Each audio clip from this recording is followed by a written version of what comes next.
반야부의 총 권수는 몇 권이냐? 600권이다. 600권짜리의 대반야경.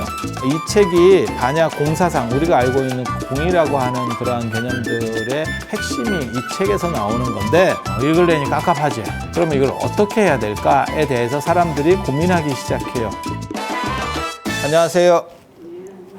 오늘부터 이제 반야부 얘기를 좀 해드리고 그 다음에 반야신경 얘기를 이제 본격적으로 한번 해볼까 싶습니다.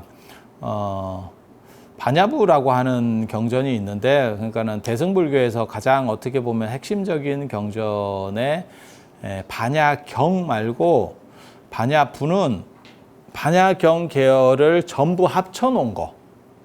라고 보시면 돼요. 그래서 화엄경도 화엄경이 있고 화엄부가 있고, 그래서 덩치가 큰 것들은 이렇게 부라고 나누는 거는 여러 경전들을 거기다 집합시키는 거예요. 그래서 이 반야부라고 하는 경전이 굉장히 많습니다. 여기 제가 이렇게 정리를 해놨는데, 대품반야경, 25,000송 반야경, 뭐 소품반야경, 뭐 8,000송 반야경, 그 다음에 금강반야경도 있는 거고, 그 다음에 문수반야경, 방광반야경, 광찬반야경, 도행반야경, 채석반야경, 반야이치경, 뭐 이런 거 저런 거 해가지고 종류가 여러 가지가 있고, 이거를 전체를 모아놓은 합본이 있습니다. 합본. 그게 600권짜리의 대반야경. 대반야경. 너무너무 분량이 많기 때문에 사람들이 제대로 읽어보기도 어려웠고, 그 다음에 이걸 번역한 사람이 현장 스님인데, 현장 스님도 번역하는 걸 주저했다고 나오죠. 이유는 뭐냐면 너무 많아서, 내가 그때 현장 스님이 50대 후반이었거든요. 57세인가? 정확하게 기억은 잘 안 나는데 57세쯤 됐을 겁니다. 그렇게 해서 이걸 번역하려고 생각을 하니까 엄두가 안 나요. 그러니까 그 당시에는 50대 후반이면 가는 나이입니다.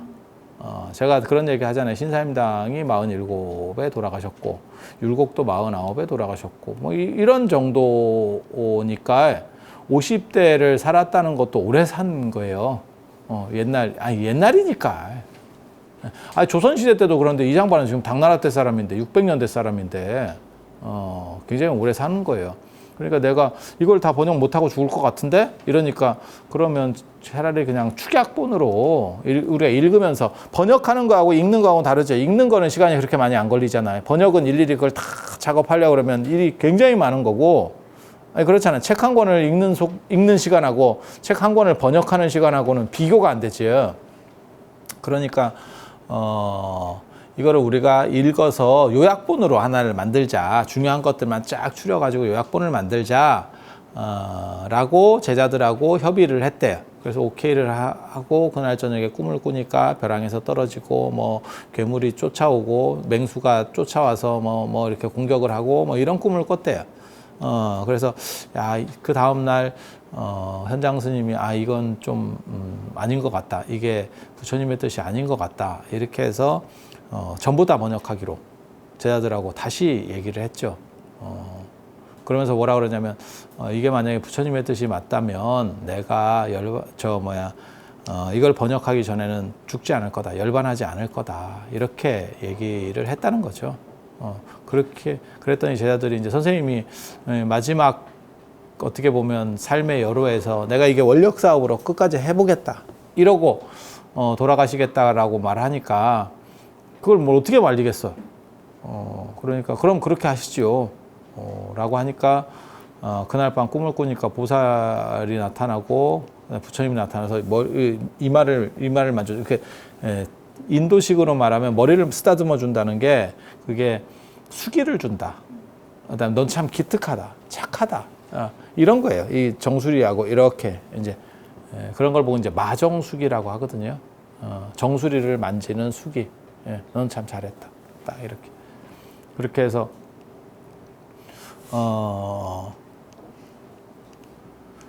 결국 이 번역을 완성하고 돌아가십니다. 완성하고 그렇게 돌아가시는 사연이 있는 거고, 번역 끝내고 몇 달 못 있고 돌아가셨어요. 몇 년 걸렸습니다. 한 4년인가 걸렸죠. 그렇게 돌아가시고, 이열은 돌아가셨을 때 조문객만 그 당시 한 100만 정도가 운집했다. 뭐 이런 기록이 있을 정도로 뭐 대단한 업적을 했죠. 그래서 600권 반야경을 다 번역을 했고, 600권 번역을 번역했고, 그러니까 반야부의 총 권수는 몇 권이냐? 600권이다. 그럼 이 나머지 책들은 뭐냐? 거기는 이 책들은 별도로도 유행이 되고, 그다음에 하나로도 이렇게 합쳐져 있다. 그러니까 금강경 같은 경우 예를 들면 이 반야부 안에서 577권째가 금강경이에요. 금강경. 그리고 별도로도 유통이 돼요. 그래서 금강경이라고 하는 거는 우리가 알고 있는 금강경 외에도 5종류가 더 있습니다. 비슷한 책이.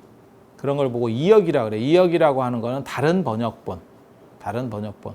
그 다른 번역본은 똑같은 걸 가지고 다르게 번역한 것도 있고, 사람이 다르니까 번역 방식이 달라서 달라진 것도 있고, 인도 자체에서 유통되는 과정에서 내용이 바뀌어 있는 본도 있어요. 판본도 있어요. 그러니까 우리식으로 말하면 춘향전 이러면 춘향전이 한 버전이 아니고, 실제로 이거를 이렇게 취합을 해보면 우리가 생각하는 춘향전이 있고, 그게 이제 이몽룡이 돌아와서 해피엔딩으로 끝나는 춘향전이 있고, 그런 춘향전 말고도 춘향이 너무 못생겼다라고 하는 버전도 있어요.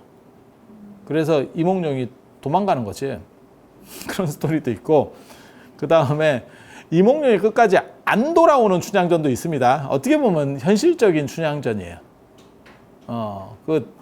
딱 심파조죠. 7, 80년도에 많이 나왔던 조광지처 비슷하게 해가지고 끝까지 남자를 위해서 뭐 희생하고 뭐 공장 다니고 이러면서 해줬더니 남자가 결국 사법고시에 시험 합격하더니 부잣집 여자하고 눈이 맞아서 이렇게 했다더라. 뭐 이런 식의 스토리 비슷한 춘향전도 있어요. 그래서 그게 버전이 여러 가지가 있어요. 그래서 그런 다른 버전에 대해서 번역해 놓은 것도 있고, 그러니까 이본이라고 하는 거는 똑같은 걸 가지고 다른 사람이 번역하면서 차이가 나는 경우도 있고, 아예 버전이 달라지는 경우들도 있어요. 그래서 여러 가지가 있다. 그래서 금강경 하나만 놔도 우리가 알고 있는 구마라집본 외에도 5종류가 더 있어요. 그러니까 이런 식으로 다양성이 있는 거를 반야부라고 하고, 그것에서의 총선은 대반야경. 그러니까 대반야경 안에 다 들어는 있어. 하지만 이런 이본들까지 다 들어있느냐? 그런 거는 아니에요.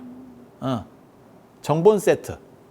정본 세트를 넣은 게 대반야경 600권. 그래서 대반야경을 600권을 만드니까 너무너무 책이 많아서 그걸 읽을 수가 없대요. 좋은 줄은 알겠는데 못 읽겠어요. 라고 하는 이제 문제가 벌어지는 거예요. 그래서 이 책이 반야 공사상, 우리가 알고 있는 그 공이라고 하는 그러한 개념들의 핵심이 이 책에서 나오는 건데, 이거를 읽으려니까 깝깝하지. 그러면 이걸 어떻게 해야 될까에 대해서 사람들이 고민하기 시작해요. 하나는 저 600권 중에서 한 권을 추리면 어떨까 라고 하는 게 한 권만 뽑는 거예요. 가장 핵심은 뭘까? 가장 핵심은 뭘까? 그렇게 해서 한 권을 추린 게 금강경. 577권째인 금강경. 그러니까 전체를 다 맛보기는 그렇고 한 대목만 딱 한번 해보자. 한 대목만 해보자.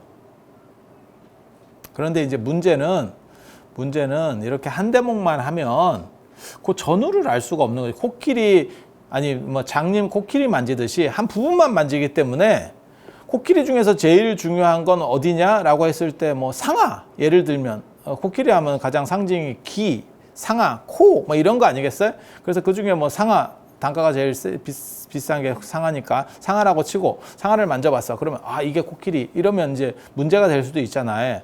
그러니까 전체를 다 할 수는 없을까? 이제 그런 또 얘기가 나오는 거예요. 한 권만 하지 말고 전체를 다 이렇게. 그래서 전체를 그러면 농축하면 어때? 그래서 고운 거죠. 전체를 고아서 압축시켜보자. 우리가 그런 거 있잖아요. 그 엑기스라고 하는 것도 있고, 그 다음에 농축 분말 뭐 이런 거 있잖아요. 먹기 힘들면 그렇게 만들어서 약으로도 팔잖아요. 그렇게 해서 핵심만 농축시켜서 핵심만 추린 걸 반야심경, 반야경의 핵심이 되는 경전.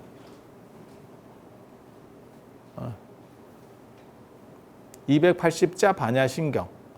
그러니까는 600권짜리 더럽게 많은 거를 280자로 추려가지고 보통 이제 270자, 280자 이렇게 얘기를 합니다. 제목을 빼면 270자, 제목까지 넣으면 마하, 반야, 바라, 밀다, 심경 제목이 10자거든. 그래서 제목까지 넣으면 280자. 본문만 얘기하면 270자. 이렇게 해서 추린 거죠. 추린 거. 그렇게 해서 두 종류 생각을 하는 거예요. 그렇게 해서 금강경은 한 대목을, 한 토막을 쳐놓은 거고, 그러니까 생선으로 얘기하면 다다닥 토막 쳐가지고 그 중에서 가장 핵심적인 토막을 싹 뽑아버린 거고, 반야신경은 전체를 녹여가지고 그거를 압착시킨 거예요. 근데 압착시키다 보니까 무슨 문제가 벌어지냐면, 이제 형태가 없어진 거죠. 마치 홍삼 액기스를 만들어보면 홍삼의 형태가 사라지듯이. 그래서 이 반야신경은 공식 같은 거예요. 아인슈타인이 뭐 상대성 이론 이러면 E는 MC의 제곱 하듯이 그냥 공식만. 근데 그 공식만 갖고는 알 수가 없죠. 그래서 제가 늘상 말씀드리는 거 있어요. 반야경 600권짜리를 읽어보면 이거는 굉장히 쉬운 책이에요. 그렇게 이해가 어려운 책은 아니에요. 근데 반야신경을 읽어보면 굉장히 어렵죠. 이유가 뭐냐면 아니 줄이다 보니까 어려워지는 거예요. 흥부전을 읽으면 이해가 쉬워요. 춘향전을 읽으면 이해가 쉬워요. 하지만 춘향전을 한 줄이나 두 줄로 압착시켜 보면 그건 이해할 수 없어요. 그러니까 아는 사람은 그 압착시켜도 이해를 할 수 있어요. 그러니까 춘향전 스토리를 내가 다 알고 있어. 그러면 이몽룡과 춘향이 바람이 나서 한 놈이 과거 보러 갔다가 돌아와서 잘 살았음. 이렇게 축약을 해도 다 이해가 되죠. 하지만 그거를 모르는 외국인이 우리나라 사람들은 춘향전이라든가 이런 건 다 그냥 기본으로 깔려 있으니까 이해할 수 있지만 만약에 외국인이 그 얘기를 들으면 저게 뭐 하는 짓이야? 라는 생각이 들겠죠. 그래서 그런 차이들이 있다고 보시면 돼요. 그래서 600권짜리를 다 읽는 게 좋은 거 아니야? 라고 또 생각하는 사람들도 있는 거죠. 힘들어도. 근데 이걸 미치지 않고서는 못 읽죠. 미치지 않고서는 못 읽죠. 그래서 예전에 뭐가 있냐면 절첩본이라고 하는 게 있어요. 절첩본. 절첩본이 뭐냐면 병풍처럼 책이 이렇게 아코디언처럼 접어져 있는 거예요. 접어져 있는 거. 이걸 600권짜리를 만들어. 600권짜리를 만들어. 그러면 600개가 되겠죠. 이렇게 접어 있는 게. 두루마리로 이렇게 똘똘똘똘 말려 있는 거는 요거는 권자본. 이거를 권자본이라고 하고 이렇게 접어 있는 걸 절첩본이라고 그래요. 절첩본. 그래서 뭐 권자본이든 절첩본이든 만들어 놓으면 600개짜리가 되겠죠. 한 덩어리가 이따시만큼 되겠죠. 600권이면 뭐 엄청 많겠네. 이렇게 옛날에는 지금같이 글자를 작게 쓸 수 있는 기술이 없으니까 글자를 뭐 써봐야 다 한자를 너무 작게 쓸 수도 없고 손으로 쓰고 그걸 뭐 타고 이런 작업해서 될 일이 아니잖아요. 그냥 딱 생각해 보면 고려대장경에 있는 글자가 이거보다 클 거예요. 이런 글자보다 클 거예요. 한자보다. 그런 게 현실이니까. 그런 걸로 막 600권을 만들면 겁나게 양이 많겠지. 그러면 어떻게 하냐면 그거를 읽지는 않고 전독이라 그래서 이걸 이렇게 넘겨보는 거예요. 이렇게 쭈르륵 한번, 이렇게 쭉 한번, 쭉 한번. 절첩본은 이렇게 넘기고 권자본은 폈겠지. 펴서 눈으로 이렇게 한번 찍 보고 다시 말고 이 짓을 했겠지. 그런 걸 보고 전독이라 그래요. 전독. 어떤 게 어려웠을 것 같아요? 이렇게 절첩본으로 해서 이렇게 계단 이렇게 한 번씩 쭉 넘기는 게 어려웠을 것 같아요? 안 그러면 이렇게 말았다 폈다가 어려웠을 것 같아요? 말았다 폈다가 당연히 어렵죠. 그리고 말았다 폈다가 어렵기 때문에 옛날에 이게 경전을 잘 안 핍니다. 자꾸 폈다 절었다 하면 이게 달아요 또. 그리고 여기 축이라고 맨 끝에 짝대기가 있어요. 그리고 그 짝대기 가지고 쫄쫄쫄쫄쫄 이렇게 말아가거든. 근데 그 말면 그게 몇 미터밖에 안 되면 말기가 쉬워요. 근데 이게 한 7, 8미터 이렇게 되잖아요. 말다 보면 저도 그냥 장담하는데 모모 스님은 절대 못 말아. 이게 찬찬한 사람이 말아도 제가 진짜 이게 찬찬하게 말았거든. 우리가 상원사에서 목조 문수보살상하고 그다음에 저 제석천은상을 우리 복장 제가 박물관에 소인 볼 때 그런 걸 했었는데 거기서 그런 게 나온 거예요. 그래서 그거를 이제 다 보고 이제 살살 말아봤거든. 마르니까 이렇게 삐뚤어지는 거예요. 조금씩 밀리는 거예요. 아무리 빤듯이 한다 그래도 밀리는 거예요. 야, 이거 옛날에 어떻게 폈지? 어떻게 피고 어떻게 다시 보지? 그러니까 책 안 빌려준다는 말이 맞는 거예요. 그러니까 우리가 생각하듯이 이렇게 묶여있는, 한쪽이 묶여있는 책들이 있잖아요. 이거 훨씬 후대 책입니다. 이게 그런 문제점들을 극복하기 위해서 이 책이 나온 거예요. 그래서 일본에 우리 고려대장경은 전부 이렇게 뚫뚫 많은 거거든요. 우리 고려대장경은 이렇게 돼 있으니까 일본 사람들 이게 보기가 어려운 게 뭐냐면 중간의 내용을 판단해 보려면 이게 5m짜리고 7m짜리야. 근데 중간의 내용을 보려면 3m는 펴야지. 계속 보면서 찾아야 되잖아요. 이게 이렇게 꺾여 있는 책이면 중간에 탁탁탁 넘기면 되거든요. 이렇게. 그래서 절첩본이 권자본보다는 조금 발달한 모델입니다. 발달한 모델이에요. 그리고 이 선장본이 이게 선으로다가 옛날에 우리나라 책들이 이렇게 5번 묶거든요. 5번 이렇게 그렇게 해서 그리고 선장본은 그거보다 더 발달한 이게 찾기가 더 쉽죠.